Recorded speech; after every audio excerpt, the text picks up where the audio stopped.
Hi dear students, आपके अपने channel the nation institute में आपका स्वागत है। सभी लोग जुड़ जाइए। आज हम लोग पहले चैप्टर्स का लास्ट टॉपिक पढ़ने वाले हैं, तो आप लोग सभी लोग जुड़ जाइए। आज हम लोग पढ़ेंगे वैद्युत एक समान वैद्युत क्षेत्र में जब हम किसी वैद्युत द्विध्रुव को क्या करते हैं, रखते हैं, तो उस पर एक बलयुग्म का आघूर्ण लगता है। क्या लगता है? बलयुग्म का आघूर्ण। तो सबसे पहले तो ये हमको जानना है, हम लोग वैद्युत द्विध्रुव जान रहे हैं, वैद्युत क्षेत्र भी जान रहे हैं। पिछले जो क्लासेज चली हैं पिछली, उसमें बताया गया है कि वैद्युत क्षेत्र क्या होता है, वैद्युत द्विध्रुव क्या होता है।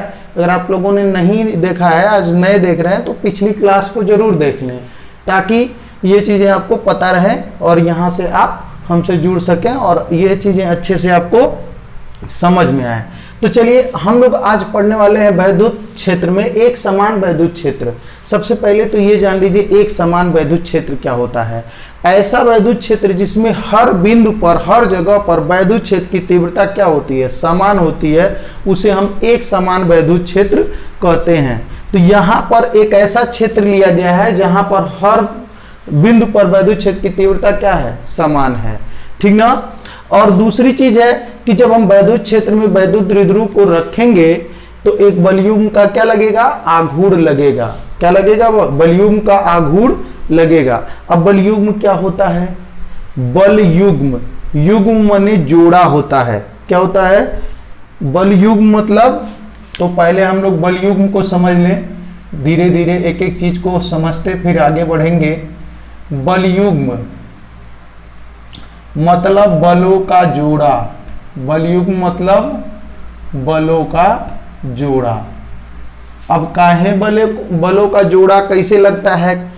ठीक है। आघूर्ण मतलब, ठीक है, आघूर्ण। जब कोई बल आघूर्ण के रूप में लगता है तो वह किसी वस्तु को क्या करता है, वहीं पर घुमाने का प्रयास करता है। क्या करता है? घुमाने का प्रयास करता है। तो पहली बात तो यहां एक बल अगर लगता और वो घुमाता तो उसको हम बल आघूर्ण बोलते। क्या बोलते? बल आघूर्ण बोलते। लेकिन यहां दो बल ऐसे हैं जो किसी वैद्युत द्विध्रुव को घुमाने का प्रयास कर रहे हैं, तो इसी नाते हम इसको क्या कहेंगे, बलयुग्म का आघूर्ण। यानी जब दो बल, जैसे मान लीजिए ये मेरा मार्कर है, इस मार्कर पर हम एक ऊपर की तरफ बल लगाएं, इस पर ये नीचे की तरफ बल लगाएं, तो ये ऊपर वाला इसको ऐसे घुमाए और नीचे वाला ऐसे घुमाए, ऊपर वाला ऐसे घुमाए, नीचे वाला ऐसे घुमाए, तो ये क्या करने लगेगा, घूमने लगेगा। तो यहां पर एक बल अगर घुमाता, जैसे सपोज दैट अगर हम एक बल से ऐसे ऐसे इसको क्या करें, घुमाएं, तो ये जो एक बल इसको घुमा रहा है तो इसको बोलते हैं बल आघूर्ण। क्या बोलते हैं? बल आघूर्ण। लेकिन यहां पर बीच में सेंटर बना करके एक बल ऊपर ले जा रहा है, तो एक बल क्या कर रहा है, नीचे खींच रहा है, एक ऊपर खींच रहा है, एक नीचे खींच रहा है। तो दो बल यानी बलों का जोड़ा इसको क्या कर रहा है, घुमाने का प्रयास कर रहा है। तो इसे हम कहेंगे बलयुग्म का आघूर्ण। क्या कहेंगे? बलयुग्म का आघूर्ण। तो यहां पर आप समझ लीजिए एक समान वैद्युत क्षेत्र में रखे वैद्युत द्विध्रुव पर बलयुग्म का आघूर्ण कितना लगता है, यही हमको क्या करना है, ज्ञात करना है। बहुत बहुत धन्यवाद, आप सभी लोग मेहनत कर रहे हैं, जोड़ रहे हैं, बहुत खुशी होती है। ठीक है, तो आप सभी लोगों को और लोगों को जोड़िए और उत्साह बढ़ेगा तो शायद और अच्छे से मैं आप लोगों का प्रतिदिन क्लास लूँगा। और थियरी की गारंटी है कि न्यूमेरिकल तो शायद इस पे संभव नहीं है, बहुत बड़े बड़े चैप्टर्स में बहुत ज़्यादा न्यूमेरिकल्स हैं, लेकिन एग्जाम के पहले जो एनसीईआरटी के इम्पोर्टेंट क्वेश्चंस हैं न्यूमेरिकल के, वो भी मैं सॉल्व कराऊंगा। पहले मेरा अभी फिलहाल का फोकस है कि ज़्यादा से ज़्यादा थियरी को कवर कर लूँ। समय अब 2-3 महीने का समय है, इसमें मैं सोच रहा हूँ कि सारी क्लासेज जो थियरी की है फिजिक्स की ख़त्म हो जाए और पूरा वेल मेंटेन तरीके से एक एक टॉपिक को पूरा विधिवत समझते हुए ख़त्म हो जाए। तो आप सभी लोगों को जोड़ते रहिए, कहीं कोचिंग की आवश्यकता नहीं पड़ेगी, न्यूमेरिकल्स आप लोग खुद लगा सकते हैं और एग्जाम्पल देख करके लगा सकते हैं। जो बाकी इंपॉर्टेंट न्यूमेरिकल है मैं खुद लगाऊंगा और पीडीएफ नोट्स में भी आपको न्यूमेरिकल मिल जाएगा, पूरा A to Z जितना न्यूमेरिकल होगा। तो चलिए हम लोग इसमें बलयुग्म का आघूर्ण पढ़ रहे हैं। तो बलयुग्म मतलब क्या होता है? बलों का जोड़ा। आघूर्ण मतलब जो घुमाने का किसी वस्तु को क्या करे? प्रयास करे। तो बलयुग्म का आघूर्ण समझ में आ गया है। अब हम लोग यहाँ पर वैद्युत क्षेत्र का कॉन्सेप्ट समझते हैं। आप जानते हैं वैद्युत क्षेत्र की जो दिशा होती है वो किधर होती है? प्लस से माइनस की ओर होती है। तो यहाँ पर है जो तीरिया दिखाया गया है, ये वैद्युत क्षेत्र ई की क्या है? दिशा है। ठीक है ना? ये वैद्युत क्षेत्र ई की क्या है? दिशा है। तो इसका मतलब क्या हुआ? इसका मतलब ये हुआ कि इधरिया बहुत ज्यादा प्लस आवेश रहा होगा और इधरिया बहुत ज्यादा क्या रहा होगा? माइनस आवेश रहा होगा। ठीक है ना? तो जब इधरिया प्लस आवेश रहा होगा तब है ना इधर से जो है वैद्युत क्षेत्र की दिशा उधर की ओर है। बोलिए, ये तीर वैद्युत क्षेत्र ई की दिशा बता रही है।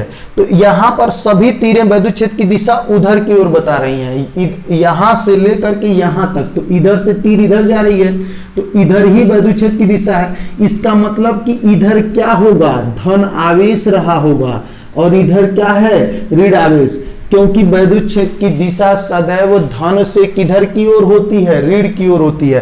तो ये आपके बुक में दिया नहीं है, लेकिन आपको ये चीज समझना होगा कॉन्सेप्ट के लिए कि ये वैद्युत क्षेत्र की दिशा अगर इधर है तो इधर धन होगा और इधर क्या होगा? ऋण होगा। होगा ना? अब यहाँ हम क्या करेंगे? वैद्युत द्विध्रुव को जब तिरछा रखेंगे, समझिएगा कैसे रखेंगे? तिरछा रखेंगे और ये क्षेत्र से थीटा कोण बनाते हुए हम वैद्युत क्षेत्र से कितना कोण बनाते हुए? थीटा कोण, यानी कुछ तिरछा रखेंगे। अब ध्यान दीजिएगा, हई सब धन आवेशवा हई ऋण वाले को क्या करेंगे? खींचेंगे। हमने कहा था ना कि ऋण वाला आवेश पहले लिखिएगा, धन वाला आवेश द्विध्रुव का बाद में लिखिएगा। तो ये सब ऋण आवेश को क्या करेंगे? अपनी ओर खींचेंगे। जैसे मान लीजिए ये एक मार्कर है, ठीक है, यहां पर ऋण आवेश है। देखिए चित्र में दिखा रहा है, यहां पर ऋण आवेश है और यहां ऊपर धन आवेश है। ये ऋण आवेश के बगल में धन आवेश की अधिकता है और ये धन आवेश के बगल में ऋण आवेश की क्या है? अधिकता है। ये ऐसे है वैद्युत द्विध्रुव। अब ये जो इसका ऋण आवेश है, यहाँ पे धन आवेश है, ये इसको क्या करेगा? खींचेगा। ऋण आवेश को क्या करेगा? खींचेगा। और ये मान लीजिए ऐसे है, तो जब ऐसे है तो ये धन वाला इसको क्या करेगा? खींचेगा ऋण वाले को ऐसे। तो ऐसे खींचेगा तो इसको ऐसे खींचेगा तो इस पर बल किधर लगेगा? क्षेत्र की दिशा में लगेगा कि नहीं लगेगा? देखो ऐसे तिरछा था तो ऐसे खींचेगा तो इधर के तरफ बल लगेगा कि नहीं? ये धन वाला इस ऋण को अपनी ओर क्या करेगा? खींचेगा। तो एक बल F लगाएगा। ठीक है, ये इधर ऋण वाला इस धन के आवेश को क्या करेगा? उधर अपनी ओर खींचेगा। तो इस पर भी बल F लगेगा। ठीक है, यहां पर आपको इतनी बात समझ में आ गई होगी कि जब हम एक समान वैद्युत क्षेत्र में वैद्युत द्विध्रुव को रखते हैं तो वैद्युत द्विध्रुव पर एक बलयुग्म का आघूर्ण लगता है। अब ध्यान से देखिए, बलयुग्म काहे से कि ये भी एक बल है और ये वाला भी एक बल है। तो जब ये मान लीजिए इसे तिरछा है, इधरियों से बल लग रहा है इधर की ओर खींच रहा है, इधरियों से बल लग रहा है इधर की ओर। सोचो अगर हम इधर रस्सी बांध दे, इधर रस्सी बांध दे, खींचे तो ये तुरंत क्या हो जाएगा? सीधा हो जाएगा। अगर ऐसे है, हम एक गो रस्सी इधर बांध के खींचे एक गो रस्सी ऊपर बांध के इधर खींचे तो ये क्या हो जाएगा? जब दोनों रस्सियां खींचेंगे तो ये टाइट होगा, तो ये ऐसे हो जाएगा कि नहीं हो जाएगा? हो जाएगा ना। तो ये वैद्युत क्षेत्र की दिशा में जैसे तिरछा था, तो अब वैद्युत क्षेत्र की दिशा में क्या हो जाएगा? संरेखित हो जाएगा। उसी क्षेत्र की दिशा में क्या हो जाएगा? संरेखित हो जाएगा, जैसे कि वैद्युत क्षेत्र की दिशाएं हैं। ठीक है, एक रस्सी बांध के इधरिया से खींचो बल F से, ये खींचो, एक रस्सी बांध के इधरिया से खींचो। जब दोनों को ऐसे खींचोगे तो ये तुरंत घूम जाएगा। घूम करके ये वाला Q यहाँ आ जाएगा, ये वाला Q यहाँ आ जाएगा और ये वैद्युत द्विध्रुव क्या हो जाएगा? सीधा हो जाएगा। वैद्युत क्षेत्र के दिशा में क्या हो जाएगा? संरेखित हो जाएगा। ठीक है ना। तो यहां अभी तक हम लोग कॉन्सेप्ट समझ रहे थे कि भाई क्यों संरेखित होता है। तो वैद्युत बल के कारण क्या होता है? संरेखित होता है। ठीक है, तो अब हम इसमें क्या करेंगे? लिखेंगे। क्या लिखेंगे इसमें? हम लोग लिखेंगे जब किसी वैद्युत द्विध्रुव को एक समान वैद्युत क्षेत्र में रखा जाता है तो वैद्युत क्षेत्र के द्वारा द्विध्रुव के दोनों आवेशों पर या द्विध्रुव पर एक बलयुग्म का आघूर्ण लगता है, यानी दो बलों का जोड़ा लगता है जो उसको क्या करता है, घुमाने का प्रयास करता है, और यह बलयुग्म का आघूर्ण उसे वैद्युत क्षेत्र की दिशा में संरेखित करने का प्रयास करता है। तो यहां लिख दीजिए, जब किसी वैद्युत द्विध्रुव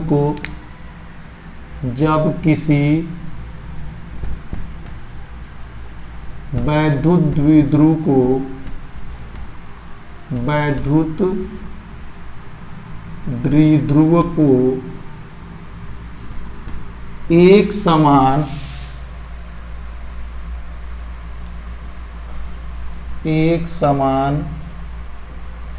वैद्युत क्षेत्र में क्षेत्र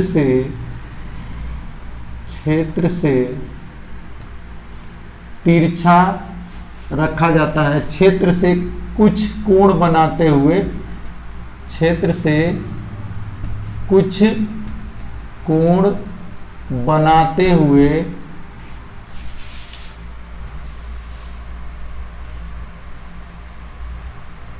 रखा जाता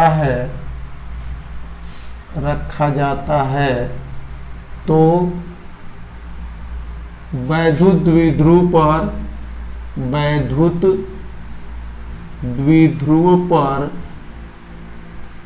एक बलयुग्म का आघूर्ण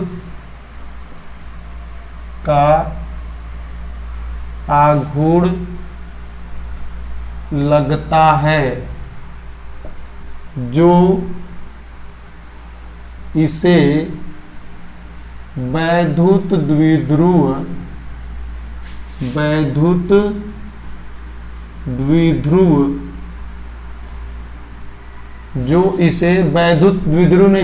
क्षेत्र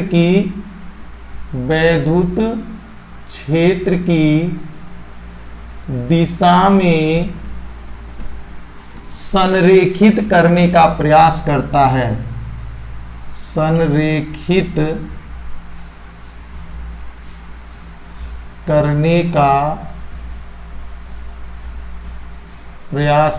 है,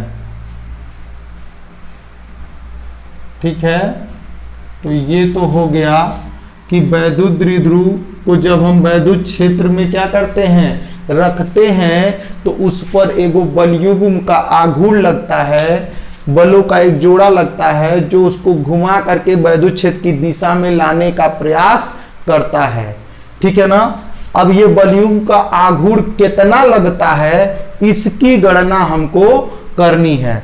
तो सबसे पहले हम लोग मानेंगे कि माना एक वैद्युत द्विध्रुव, ठीक है ना, माना कि एक समान वैद्युत क्षेत्र ई में, पहली बात तो किस में रखेंगे, वैद्युत क्षेत्र में रखेंगे।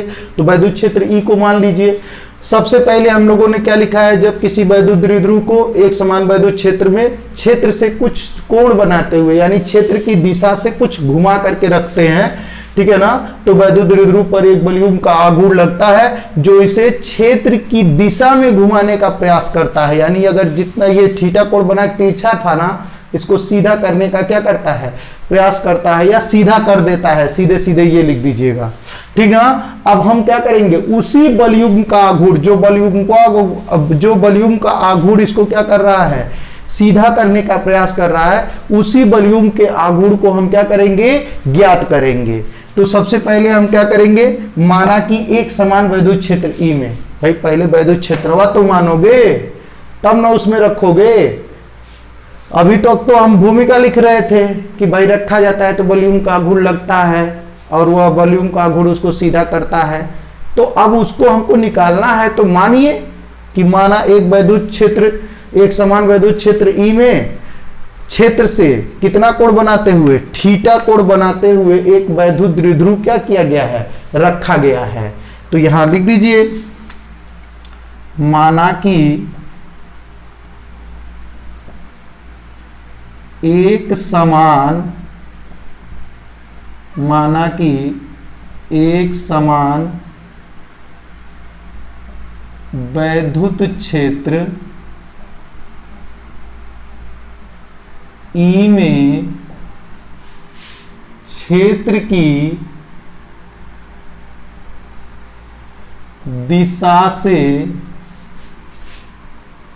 कितना कोण, थीटा कोण बनाते हुए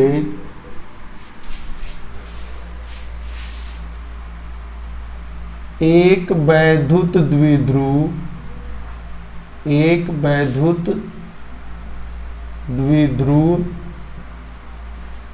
रखा गया है। ठीक है, माना कि एक समान वैद्युत क्षेत्र ई में क्षेत्र की दिशा से थीटा कोण बनाते हुए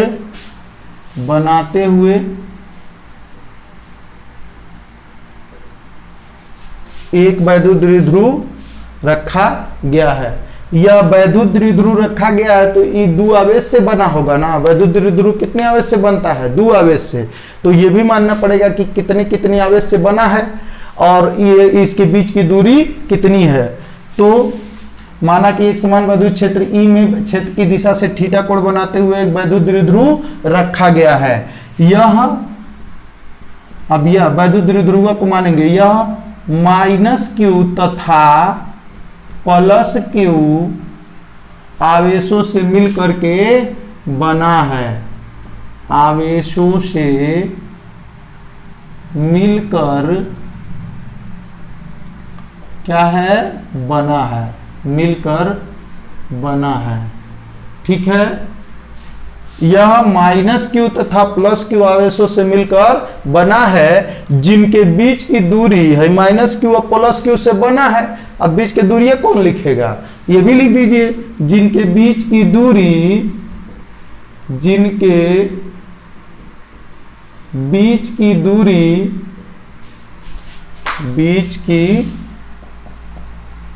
दूरी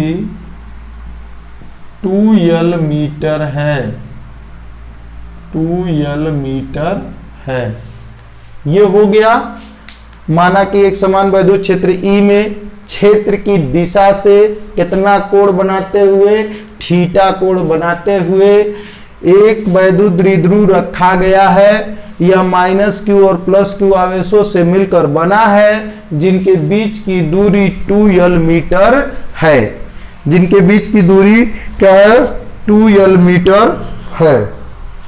ठीक है, अब ध्यान दीजिएगा, यहां पर यही चीज आपको समझना है। वैद्युत क्षेत्र ई जो है ना, वैद्युत क्षेत्र ई का आप सूत्र पढ़े थे, E बराबर F/Q। पढ़े थे कि नहीं पढ़े थे? वैद्युत क्षेत्र की तीव्रता E बराबर F/Q0 या Q होती है। तो वैद्युत क्षेत्रवा में है -q आवेश है, +q आवेश है। ये दोनों आवेश वैद्युत क्षेत्र में लाए हो ना, तो जब लाए हो तो परीक्षण आवेश का काम करेगा, Q0 का काम करेगा। तो ये कहेगा वैद्युत क्षेत्रवा हमारे क्षेत्र में तुम आया है, -q तुम हमारे क्षेत्र में आया है, तुमको हम खींचेंगे।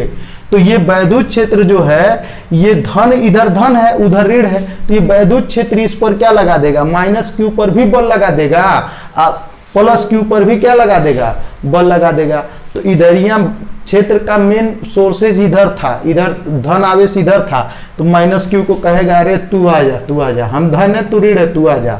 लेकिन उनको तो हम नहीं आने देंगे, धन क्यों कहाँ आ रहे हैं इधरिया, हम भी धन है, ही कहाँ आ रहे हैं, ये जाओ तुम बाहर जाओ। तो धन क्यू को उधरिया बल लगाएगा और ऋण क्यू पर इधरिया बल लगाएगा।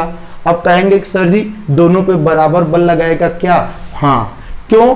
क्योंकि जितना वैद्युत क्षेत्र की तीव्रता यहां पर है, उतना ही वैद्युत क्षेत्र की तीव्रता वहां पर भी है। हम पहले ही मान चुके हैं एक समान वैद्युत क्षेत्र में।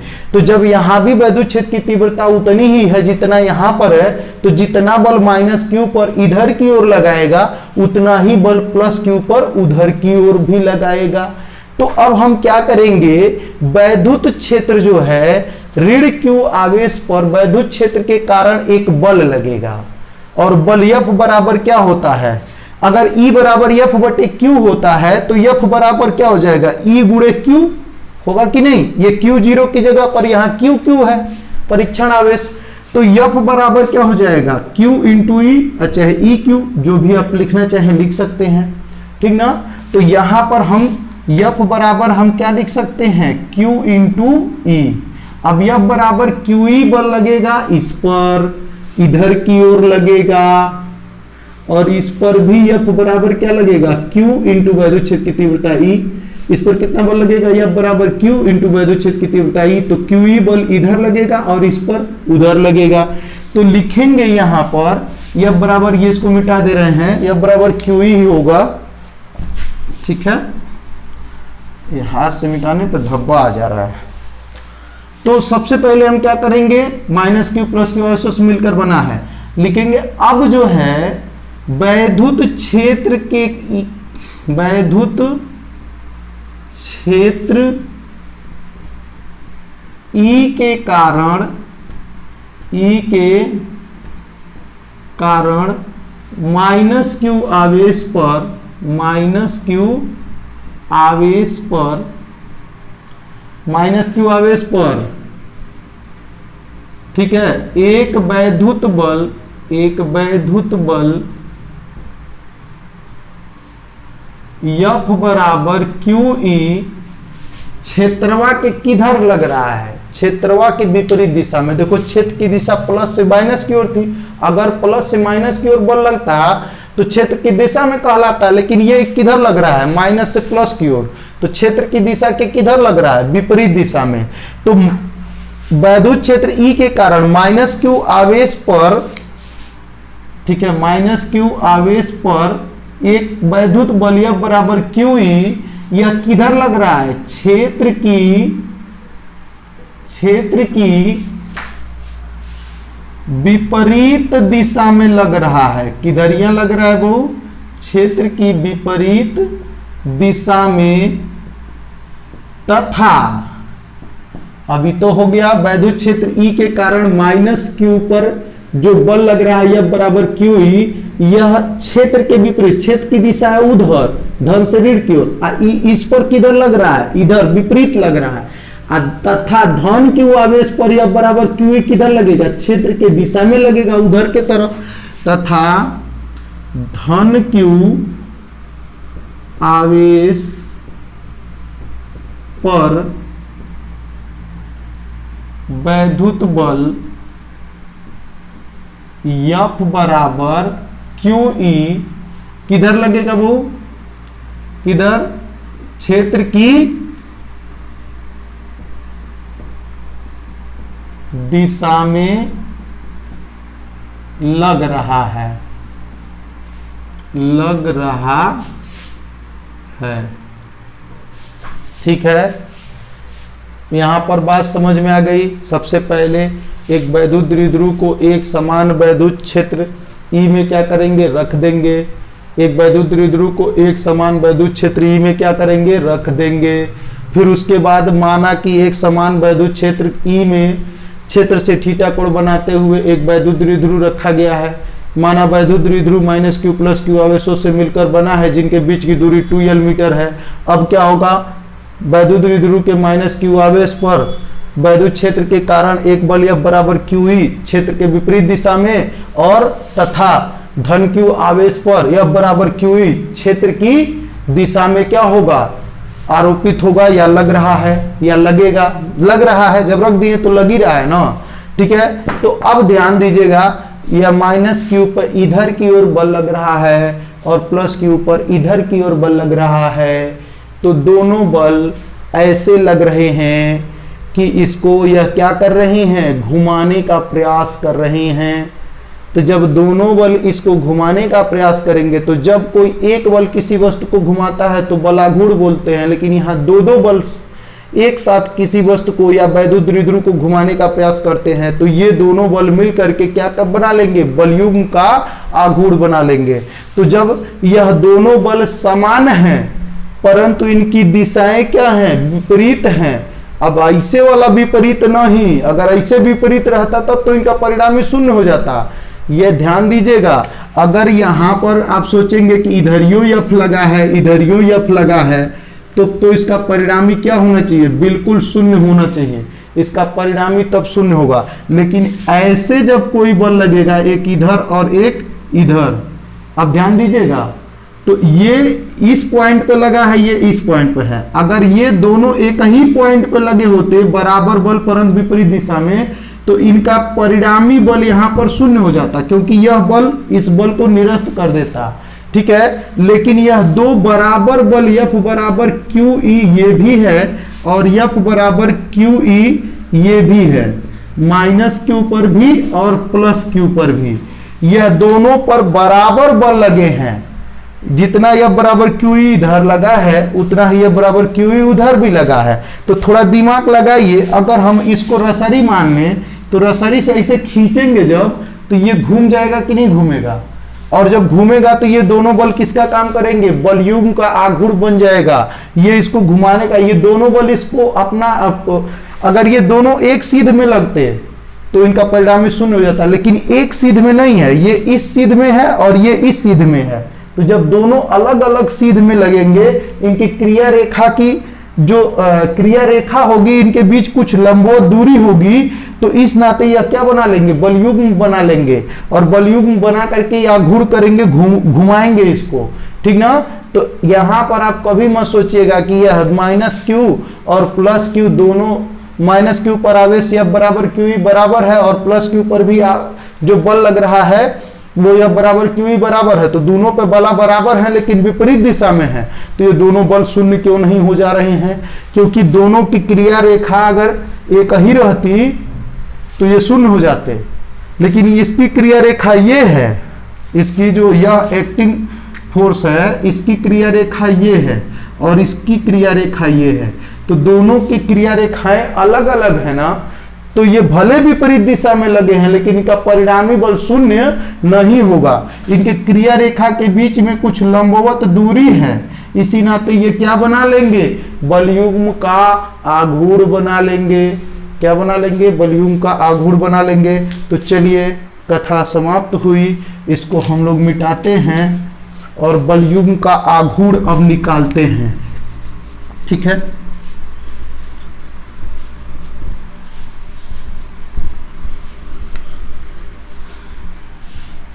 ठीक है, तो लिखेंगे यह दोनों बल माइनस Q आवेश पर एक वैद्युत बल F बराबर Q क्षेत्र की दिशा में, माइनस Q पर क्षेत्र की विपरीत दिशा में और प्लस Q पर क्षेत्र की दिशा में लग रहा है। ये दोनों बल परस्पर क्या हैं, बराबर हैं परंतु विपरीत दिशा में हैं और दोनों की क्रिया अक्ष भी अलग अलग है, इस कारण ये क्या बनाएंगे, बलयुग्म का आघूर्ण बनाएंगे, ठीक है ना। तो यहां पर इहो लिख दीजिए कि ये दोनों बल, यहां नीचे से लिख दे रहे हैं, यह दोनों बल परस्पर समान परंतु विपरीत दिशा में हैं, परंतु विपरीत दिशा में हैं, विपरीत दिशा में हैं और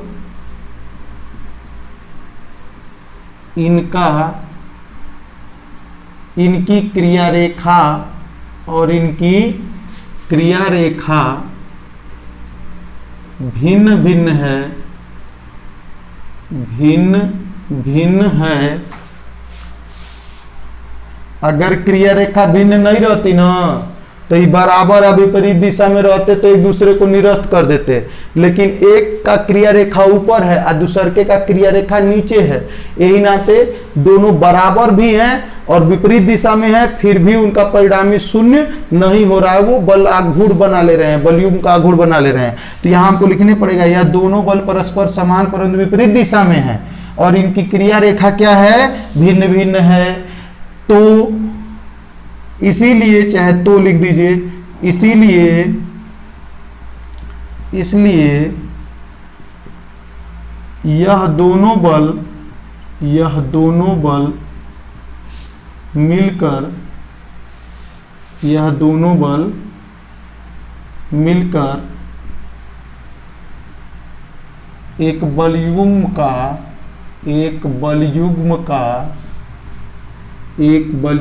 का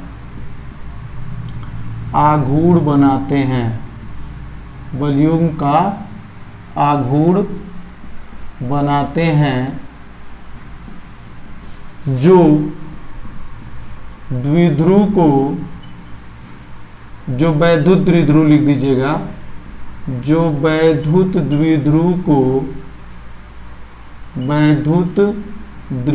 को क्षेत्र की दिशा में, वैद्युत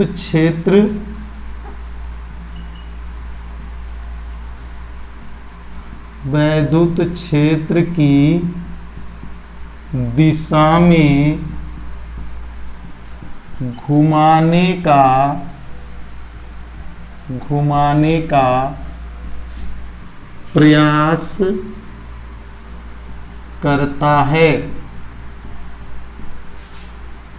जो वैद्युत द्विध्रुव को वैद्युत क्षेत्र की दिशा में घुमाने का क्या करता है, प्रयास करता है। यह बलयुग्म का आघूर्ण जब निकालेंगे इसे टाउ से प्रदर्शित करते हैं। एक बलयुग्म का आघूर्ण बनाते हैं जो वैद्युत द्विध्रुव को वैद्युत क्षेत्र की दिशा में घुमाने का प्रयास करता है। इस बलयुग्म के आघूर्ण को, यानी इसे हम किससे प्रदर्शित करते हैं, इसे, ठीक है, टो, इसको कहीं टो लिखा है, कहीं टाउ लिखा है, तो हम टाउ ही बोलते हैं।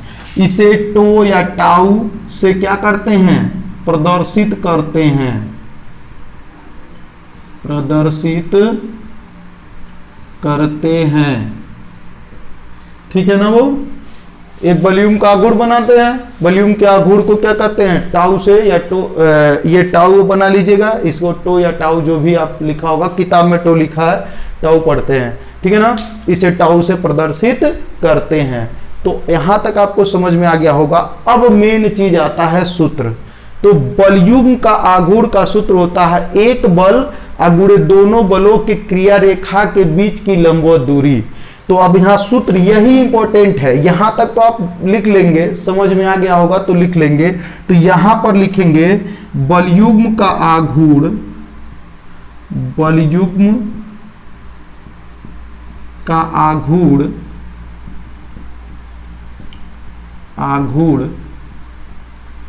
टाउ बराबर एक बल F अगुणे दोनों बलों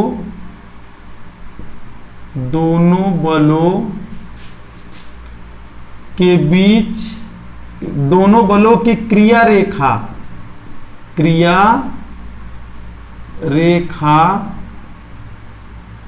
के बीच की लंबवत दूरी,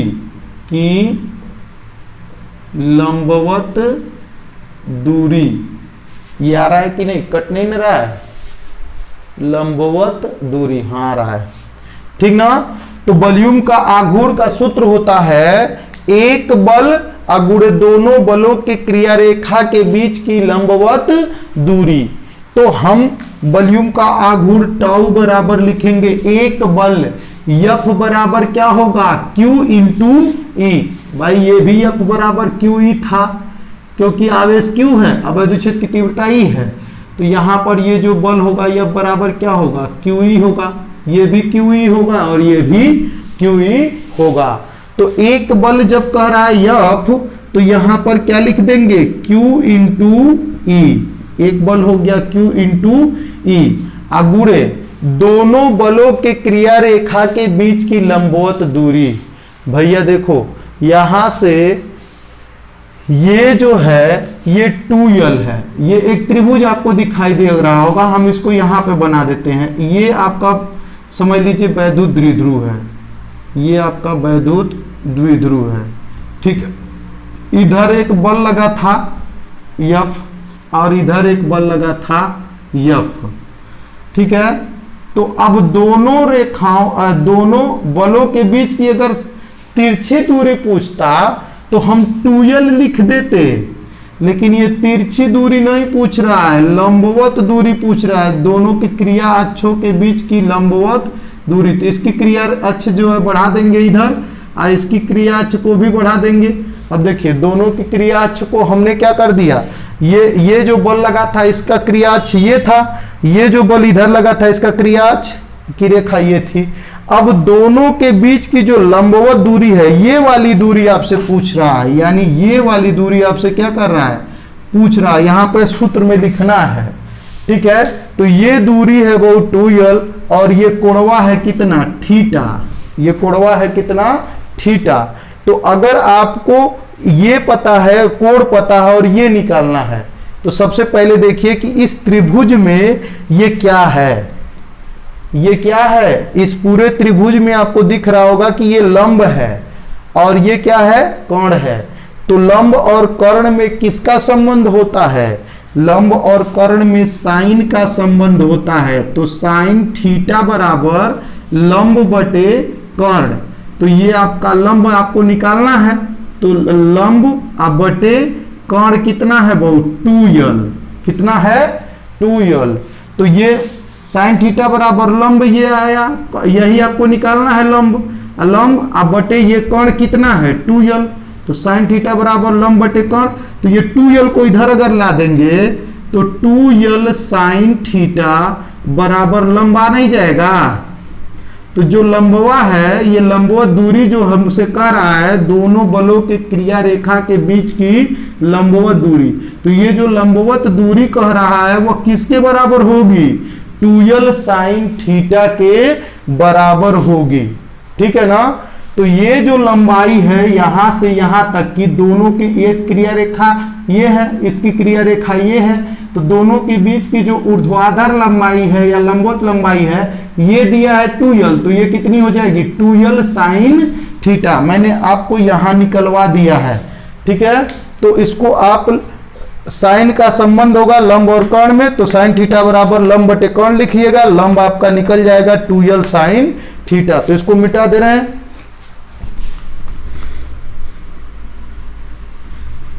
चलिए ये हो गया आपका।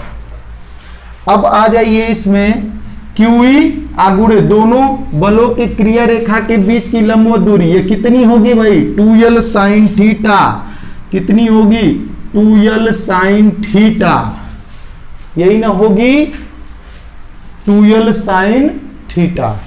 तो टाउ बराबर हो जाएगा, अब एक चीज आप इसमें से कर सकते हो, 2ql, पता है ना, 2ql बराबर वैद्युत द्विध्रुव आघूर्ण P होता है।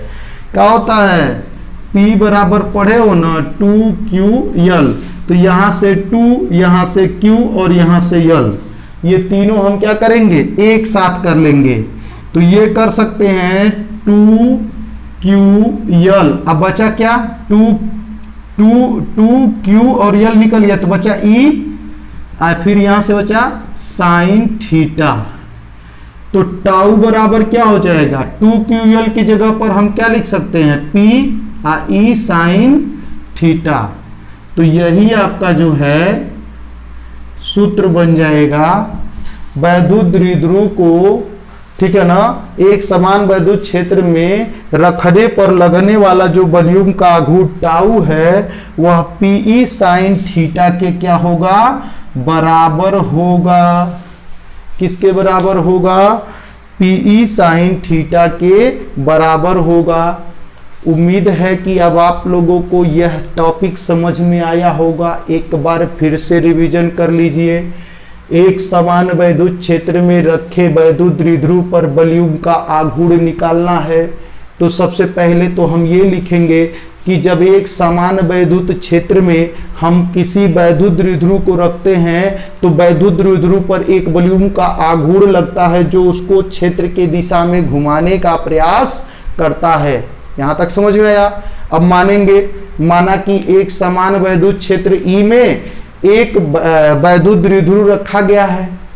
माना कि एक समान वैद्युत क्षेत्र E में एक वैद्युत द्विध्रुव क्या किया गया है, रखा गया है। अब वैद्युत द्विध्रुव रखा गया है तो वो किससे बना है, माइनस क्यू और प्लस क्यू आवेशों से मिल करके बना है, जिनके बीच की दूरी कितनी है, 2l मीटर है।